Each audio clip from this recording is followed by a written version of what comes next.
হযরত ওমরের সামনে দাঁড়াইয়া আল্লাহর রসূলের সাহাবী বলতেছেন, আমি আমার জীবনে দেখেছি আবু বকর যখন খিলাফতের দায়িত্ব পালন করত তখন তিনি গভীর রাত্রে একাকী ওই নির্জন নিরালায় এই পথ দিয়া যাইতেন, যেই পথে দিনের বেলাও মানুষ যাইতে ভয় পায়। বলে কোন পথে যাইতেন? ওই যে ছোট্ট একটা গিরিপথ, চাপা সরু পথ, এই পথ ধরে আবু বকর যাইতেন, তবে খালি হাতে যেতেন না। বলে যাওয়ার সময় একটু হালুয়ার নরম রুটি লইয়া যাইতেন। হযরত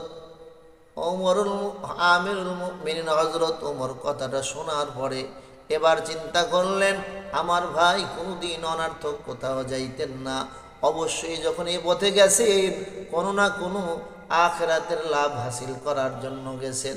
কারণ তিনি ছিলেন আমলের জগতে প্রতিযোগিতা করতেন, কেমনে আখিরাত উন্নত করা যায়, আখিরাত দামি করা যায়, সুন্দর করা যায়। ঠিক তখন হযরত ওমর এত বড় দামি, এত বড় জ্ঞানী, চিন্তা করলেন এমনি তো যায় নাই রুটি আর হালুয়া লইয়া। এবার তিনি চিন্তা করলেন, আমি আজকে গভীর রাতে আমি রওনা করব।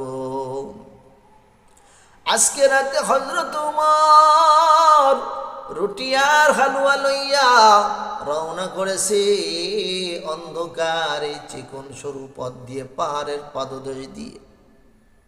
যাইতে যাইতে অনেক দূর পার হয়ে গেলেন। কিছু দূর যাওয়ার পরে দেখেন নাকের মধ্যে শুধু দুর্গন্ধ আর দুর্গন্ধ ভেসে আসে। কিরে এত দুর্গন্ধ কেন? কারণটা কি?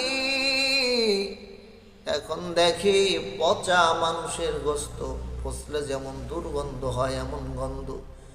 ডান বামে তাকাইতেই দেখে এক পার্শ্বের দিকে একজন বৃদ্ধ এমন অবস্থায় পড়ে আছে, তার শরীরের মধ্যে পচন ধরেছে, দুর্গন্ধ শরীর থেকে প্রচুর পরিমাণে বের হচ্ছে। ওই রাস্তা দিয়া এই দুর্গন্ধের কারণে কেউ